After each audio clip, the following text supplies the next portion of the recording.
در این صبح بر وقت به شما بینندگان عزیز درود میفرستم از دفتر مرکزی رادیو زودی در پراگ. امروز جمعه 18 سپتامبر است و در این روز سعید برای شما خوبی و خوشی و تنیسیت میخوایم. اکنون رو میارم به خبرها. شروع میکنم از جدول پروازهای چارتری که امروز از روسیه به تاجیکستان در نظر است. شرکت سومون ایر امروز توسط 3 پرواز از مسکو به دوشنبه شهروندان را میبرد. یک پرواز دیگر از اوفا به پایتخت تاجیکستان عملی می شود. همچنین روزهای شنبه و یک شنبه در مجموع 9 پرواز از مسکو، کراسنودار، سنت پترزبورگ و یکاترینبورگ صورت میگیرد. در برابر آنهایی که این شب و روز از روسیه به تاجیکستان برگشتن میخواهند، شماره آنهایی که برعکس قصد سفر به روسیه را دارند کم نیست، ولی تا حال مقامات روس نقشه پروازهای چارتری از سمت تاجیکستان به روسیه را نشر نکردند، هرچند سفارت روسیه در دوشنبه چند روز پیش اعلام کرد پروازهای غیر نقشه‌ای در مد نظرند و خواهشمندان سفر باید در پایگاه گوسوسلوگی خود را ثبت نام کنند. شیرین اسمت‌الله‌زاده معاون سروزیر تاجیکستان و از مسئولین و ساختارهای مربوطه طلب کرده است که هنگام دعوت تیرمایی جوانان به ارتش قانون را قطعاً رعایت و به سربازشکار یا خود ابله راه ندهند. سخنگوی وزارت مدافعه میگوید به این مسئله اسمت‌الله‌زاده در جلسه کمیسیون جمهوریوی اوید به تشکیل دعوت تیرمایی توجه کرده است. از جمله تاکید شده است که به هنگام سفربر کردن جوانان سنی دعوتی به معاینه طبی آنها دقت مخصوص داده شود. دعوت تیرمایی از 1 اکتبر شروع شده تا آخر ماه نوامبر ادامه میکند.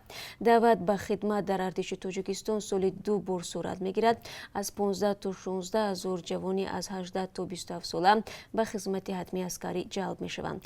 تعدادی از نوسکران را برای سربازشکار میگیرند. مقامات جوانان را برای سرکشی از خدمت متهم میکنند، ولی ساکنان و جامعه شهروندی به کم نمودن مهلت خدمت سربازی، از بین بردن دیده‌نشینی و بهتر کردن شرایط در قسم‌های حربی پایفشاری دارند. روز پنجشنبه پارلمانت اروپا قطعنامه را به تصویب رسانیده ابراز داشت که نتیجه های انتخابات پرزیدنتی بلاروس را اعتراف نمی کند و سر از 5 نوامبر وقتی دور رئیس جمهوری کنونی او به پایان رسید، لوکاشنکو را رهبر شرعی بلاروس نمی شمارد. به طرفداری از این اقدام 574 وکیل اروپایی آواز داده، 37 کس ضد برآمدند. ژوزپ بوریل رهبر سیاست خارجی اتحادیه اروپا بر این نظر است که در بلاروس باید انتخابات تکراری دایر شود. در قطعنامه وکیلان اروپایی همچنان طلب کردند که کشتار و اذیت مردم آسایشته تحقیق شود.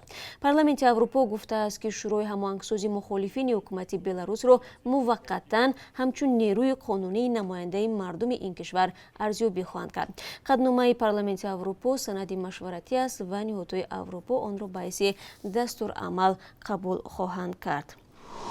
دو دوره رئیس جمهوری محمود احمدی نژاد با تعقیب اعتراضها و اذیت چهره‌های شناخته مخالف حکومت و از جمله ژورنالیستان، خبرنگاران رادیو آزادی در ایران در یاد مانده است، ولی در یک صحبت خاص با خبرنگار رادیو آزادی گلناز اسفندیاری، محمود احمدی نژاد طریق شبکه اسکایپ از تهران گفت از کرده‌اش پشیمان نیست. حالا برای شما یک پاره از این صحبت رو پیشکش میکنیم.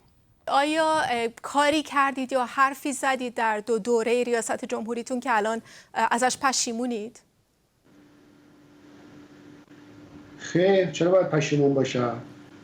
کارها روی اصول بوده، روی برنامه‌های مدون و اندیشه بوده در جهت اطلاع ایران و صلح و دوستی در جامعه بشری بوده تمام کارهایی. به زودی انتخابات ریاست جمهوری آمریکا برگزار میشه. شما ترجیحتون اینه کی برنده بشه، آقای دونالد ترامپ یا جو بایدن؟ فرقی نمیکنه. نه، چرا باید فرقی بکنه چه کسی در آمریکا رای میاره؟ این مسئله داخلی آمریکاست. مهم سیاست‌های بین‌المللی آمریکاست که با تغییر رؤسای جمهور تغییری نمیکنه. ما دنبال تغییر اون سیاست‌ها هست. در قبال ایران این مقدار تغییر ایجاد شده. نه فکر نمی‌کنید زمان اوباما، آقای اوباما با دولت ایران پیمان هسته‌ای رو به امضا رسوندن، ولی در زمان آقای ترامپ از این پیمان خارج شد و تنش‌ها افزایش پیدا کرد. به نظر من تفاوتی نمی‌کنه. آقای احمدی نژاد، اگه اجازه بدیم موضوع رو عوض کنیم، بپردازیم به توییتر شما که خیلی سر و صدا میکنه. شما به انگلیسی توییت میکنید و ظاهراً گزارش‌هایی هم بود که معلم انگلیسی گرفتید. این توییت ها رو خودتون مینویسید یا کسی راهنماییتون میکنه؟ طبیعی است. من با دوستانم مشورت میکنم، موضوعات مهم منطقه‌ای، جهانی پیشنهاد میدن، اینا رو فهرست میکنی، متن تهیه میکنیم، بعدم توییت میکنیم. می‌زنیم دیگه. بله. آقای احمدی نژاد، برای دسترسی به توییتر از چه نوع فیلتر شکنی استفاده میکنید؟ توییتر در ایران فیلتر شده، فکر میکنم زمان شما هم فیلتر شد، نه؟ من یادم نمیاد فیلتر به این معنا نیست در اینجا. همونایی که فیلتر میکنن خودشون فیلتر شکن میفروشن. نه فیلتر هست به هر حال دیگه، فیلتر هست، فیسبوک فیلتر، توییتر فیسبوکه. میکنن فیلتر شکن هم میفروشن. همه هستن تو اونجا دیگه، مهم نیست، فقط یه هزینه اضافه میپردازن. صحبت پورای محمودی احمدی نژاد با گلنوز اسفندیاری در وبسایت رادیو آزادی گذاشته شده است. دادگاه نویه اسماعیلی سامانی شهر دوشنبه یک مرد 34 ساله را برای بدرفتاری با چند نابالغ به 17 سال زندان محکوم کرده است. وادیم ایواکین شهروند تاجیکستان است و معلوماتی عالی دارد. او را بر اساس ماده حرکت دارای خصوصیت شهوانی گناهکار شناختند. از روی خبر دادگاه نویه اسماعیلی سامانی معلوم می شود که محکوم شده برای بازبینی حکم به دادگاه شهر دوشنبه مراجعت کرده است. وادیم ایواکین دوره جزا را در مؤسسه اصلاحی نظامش سخت ادا خواهد کرد. دادگاه نویه اسماعیلی سامانی در اطلاع رسمیش جزئیات این پرونده را آشکار نکرد، ولی ماه ینور گزارش شده بود که آموزگار یکی از مکتب‌های دوشنبه با نام وی با اتهام آزار جنسی و انجام دادن رفتارهای شهوانی نسبت به 5 خواننده بازداشت شده است. سلام، اگر خط و خبر می‌خواهید ما داریم. نوید بمدادی، سرخط خبرها، اخبار تاجیکستان و جهان، گزارش‌ها و تحلیل‌ها. چی می‌گذرد و چرا؟ دانستن فهمیدن است. زمینه یا اپ ما را بگیرید. نزدیکان سیاستمدار مخالف حکومت روسیه الکسی ناوالنی میگویند نامبرده در میمونسرا زهرآلود شده بود، نه در فرودگاه تومسک. آنها روز پنجشنبه در شبکه اینستاگرام نواری را نمایش داده تاکید کردند که زهر نویچوک را در ظرف‌های پلاستیکی آب مینرالی میمونسرای تومسک جای داده بودند. تفصیلات را در گزارش ببینید. همپیمان‌های الکسی ناوالنی پیشوای مخالفین روسیه میگویند آثار زهر فلج کننده عصب را در ظرف‌های آب مینرالی در اتاقش در مهمانسرای شهر تومسک پیدا کردند. آنها می‌افزایند ناوالنی در مهمانسرا زهرآلود شده بود، نه در فرودگاه تومسک طوری در ابتدا تخمین می‌شد. در یک نوار ویدیو که در شبکه اینستاگرام نشر شد، همپیمان‌های ناوالنی تاکید می‌کنند که آنها از بیماری او آگاه شده فوراً به مهمانسرای کساندر آمدند تا شهادت‌ها را از اتاق زیستش با خود ببرند. ناوالنی 44 ساله اثنای پرواز از تومسک به مسکو بیمار شد و او را به شفاخانه شهر آمسک بردند. الکسی ناوالنی سپس برای معالجه به بیمارستان شریته در آلمان انتقال داده شد. تشخیص طبیبان آلمان، فرانسه و سوئیسیا نشان داده است که او به یگان شک و شبهه از زهر قاتل از گروه نویچوک زهرآلود شده است. روسیه با این اظهارات موافق نیست و میگوید شهادت وجود ندارد که ناوالنی با نویچوک زهرآلود شده باشد.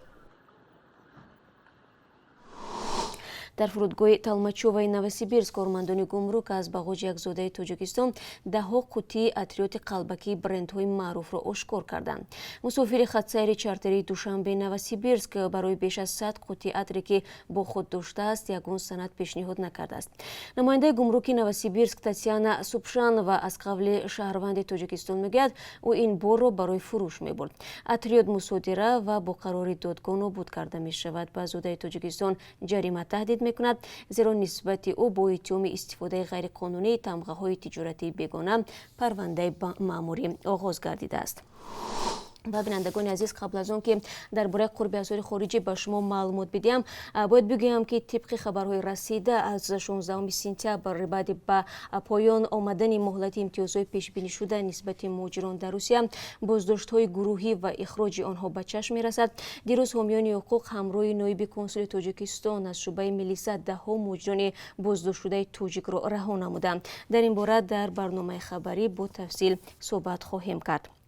و بانک ملی تاجیکستان برای امروز 18 سپتامبر قرب اسعار خارجی را این گونه تعیین کرده است: $1 10 سومانی و 32 درم، 1 یورو 12 سومانی و 18 درم ارزش دارد و 1000 روبل روسی باشد 137 سومانی و 20 درم نرخ‌گذاری شده است. دوستان عزیز، تشکر برای همراهی. بعد از 3 ساعت با خبرهای تازه در خدمت شما قرار میگیرم. بار دیگر روز جمعه سعید مبارکتون.